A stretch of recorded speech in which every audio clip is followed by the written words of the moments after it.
احسان علی صاحب نے سوال کیا کہ حضرت ابن مسعود رضی اللہ تعالیٰ عنہ والی ان کی جو روایت ہے رفع الیدین کے بارے میں، کیا وہ صحیح ہے یا ضعیف ہے؟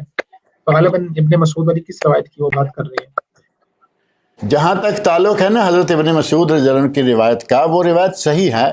یا کم از کم وہ حسن درجہ کی ہے، یعنی قابل قبول ہے، روایت قابل قبول ہے، لیکن وہ روایت کی پوزیشن کیا ہے؟ اب تعجب ہوگا کہ ایک طرف خلفۂ راشدین 4، 10 مبشرہ، 10 صحابہ کرام، اور ان پر 10 مبشرہ خلفۂ راشدین کو ملا کے 10 کو ملا کے 50 صحابہ کرام، 40 اور یہ 50 صحابہ کرام جن میں عظمتوں کے پہاڑ ہیں جو خلفۂ راشدین ہیں وہ بھی شامل ہیں، 10 مبشرہ شامل ہیں، 40 اور شامل ہیں، 50 لوگ کہیں کہ نبی صلی اللہ علیہ وسلم رفع الیدین کرتے رہے، نبی صلی اللہ علیہ وسلم رفع الیدین کیا کانا یرفع، یہ جملہ علماء کرام تو بخوبی جانتے ہیں نا، کانا یرفع یہ ہے استمرار کے لیے، کنٹینیولی آپ ہمیشہ رفع الیدین کرتے رہے۔ اب 50 صحابہ کہیں کہ آپ رفع الیدین کرتے رہے، اور حضرت ابن مسعود رضی اللہ عنہ، پہلی بات یہ کہ حضرت ابن مسعود رضی اللہ عنہ صحابی ہیں، ان کا صرف صحابیت کا شرف ہی اتنا کافی ہے کہ اس کے سامنے کوئی کسی کا بس نہیں چلتا، بہت بڑی شخصیت، اور صاحب الوسادہ و صاحب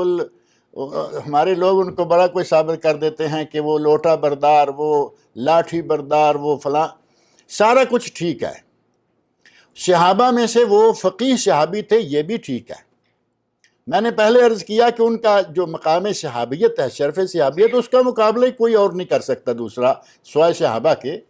اتنی عظیم شخصیت، اور وہ کہتے ہیں کہ میں آپ کو نبی صلی اللہ علیہ وسلم کی نماز پڑھ کے دکھاتا ہوں، اور پھر اس کے بعد انہوں نے نماز پڑھ کے دکھائی تو ایک مرتبہ رفع الیدین کیا جو شروع والا ہے، جس میں کوئی اختلاف نہیں، باقی آپ نے رفع الیدین نہیں کیا۔ اب اس روایت کو حضرت ابن مسعود رضی اللہ عنہ کو ایک طرف رکھ دیں، دوسری طرف اب خلفۂ راشدین کی روایت لے لیں، 10 مبشرہ کی روایت لے لیں، 40 صحابہ کی روایت لے کے 50 صحابہ کی روایت کر لیں، اتنی روایات کو چھوڑنا منظور ہے ایک حضرت ابن مسعود رضی اللہ عنہ کی روایت کے لیے؟ اور پھر حضرت ابن مسعود رضی اللہ عنہ سے کچھ تفردات ثابت ہیں، میں وہ بھی ذکر کر دوں تاکہ لوگوں کو آسانی رہے سمجھنے میں۔ حضرت ابن مسعود رضی اللہ عنہ باوجود صحابہ میں سے بہت بڑی عظمت والے صحابی تو سارے عدول ہیں، لیکن بعض صحابہ جو ہیں وہ دوسروں کی نسبت احادیث کے راوی زیادہ ہیں، جیسے حضرت ابو ہریرہ رضی اللہ عنہ ہے، ام المومنین حضرت عائشہ صدیقہ رضی اللہ عنہ ہے، اور حضرت ابن مسعود کو فقاہت میں صحابہ میں ایک مقام حاصل تھا، اس میں کوئی شک نہیں، لیکن آخر صحابی ہی تھے، انسان ہی تھے، اور نبی تو نہیں تھے، انسان ہونے کے ساتھ ساتھ غیر نبی بھی تھے، اور بھول چوک ہو جانا یہ انسان کی فطرت میں شامل ہے، بلکہ کہا گیا نا الانسان مرکب من الخطا والنسیان، انسان تو خطا اور نسیان، بھول اور خطا کا بنایا ہوا مرکب ہے۔ حضرت ابن مسعود رضی اللہ عنہ کہا کرتے تھے کہ قل اعوذ برب الفلق اور قل اعوذ برب الناس، یہ دونوں صورتیں قرآن نہیں، بلکہ یہ دونوں صورتیں جادو دور کرنے کا، سحر اور جن جنات دور کرنے کا دم ہیں، رقیہ ہیں، اور ان کے پاس جو مصحف تھا اس میں یہ 2 صورتیں شامل نہیں تھیں، یعنی اس میں 114 کی بجائے 112 صورتیں تھیں۔ پوری امت اسلامیہ کے پاس اس وقت سے لے کے آج تک اور قیامت تک 114 صورتیں، اور پوری امت اسلامیہ کے مصاحف میں جو بھی چھپ رہے ہیں، جہاں سے بھی چھپ رہے ہیں، مسلمان جہاں بھی چھاپتے ہیں، اس میں قل اعوذ برب الفلق قل اعوذ برب الناس کو قرآن میں چھاپ رہے ہیں یا نہیں؟ اگر حضرت ابن مسعود کی اس بات کو ایک کو چھوڑا جا سکتا ہے اور آدمی مسلمان رہ سکتا ہے، تو رفع الیدین کے معاملے میں اس بات کو کیوں نہیں چھوڑا جا سکتا؟ حضرت ابن مسعود 50 صحابہ جن میں 10 مبشرہ اور خلفاء راشدین ہیں۔ دوسری بات یہ کہ حضرت ابن مسعود رضی اللہ عنہ کہا کرتے تھے کہ اگر 3 آدمی ہوں تو ایک جو امام ہے وہ سنٹر میں کھڑا ہو جائے اور دائیں بائیں دونوں مقتدی کھڑے ہو جائیں۔ ساری امت جو ہے وہ ایسا نہیں کر رہی، بلکہ 2 آدمی پیچھے ہو جاتے ہیں، امام آگے ہو جاتا ہے، ایک ہو تو دائیں کھڑا ہو جاتا ہے۔ اگر اس بات کو ہاں جی، اگر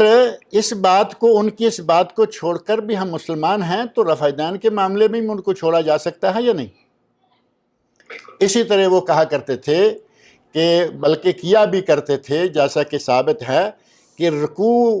کے دوران اپنے گھٹنوں پہ ہاتھ رکھنا یا گھٹنوں کو پکڑنا نہیں، بلکہ ہاتھوں کی انگلیوں کو انگلیوں میں ڈال کے دونوں گھٹنوں کے درمیان میں رکھنا ہے۔ ساری امت ایسا نہیں کر رہی، بلکہ ساری امت گھٹنوں کو پکڑ رہی ہے۔ جب یہ معاملات اور بعض دیگر معاملات بھی ہیں، جب ان معاملات میں ہم ان کے یہ تفردات چھوڑ دیتے ہیں تو اس بات کو بھی ہم نہیں کہتے کہ ان کی بات کو ہم چھوڑ رہے ہیں۔ ہم نبی صلی اللہ علیہ وسلم کی سنت پہ عمل کرنا چاہتے ہیں، اور اس سنت پہ عمل کرنا چاہتے ہیں جو کثیر صحابہ سے ثابت ہے، صرف ایک ابن مسعود رضی اللہ عنہ نے کر کے نہیں دکھایا۔ اب یہ بھی تو ہو سکتا ہے نا کہ انہوں نے حضرت ابن مسعود سے کوئی ایسی روایت ثابت نہیں جس میں انہوں نے قولاً کہا ہو کہ نبی صلی اللہ علیہ وسلم نے رفع دین چھوڑ دی تھی، یہ ثابت نہیں ہے۔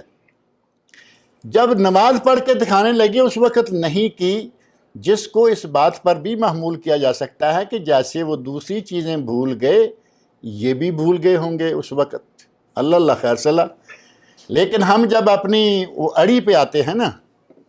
پھر اس وقت ہم کسی بات کو، معقول کو، غیر معقول کو، کسی کو ہم ماننے کو تیار ہی نہیں ہوتے۔ ہماری کنڈی اڑ جاتی ہے، اور کنڈی پھر ایسی زنگ آلود ہوتی ہے کہ وہ کھلنے کا نام نہیں لیتی۔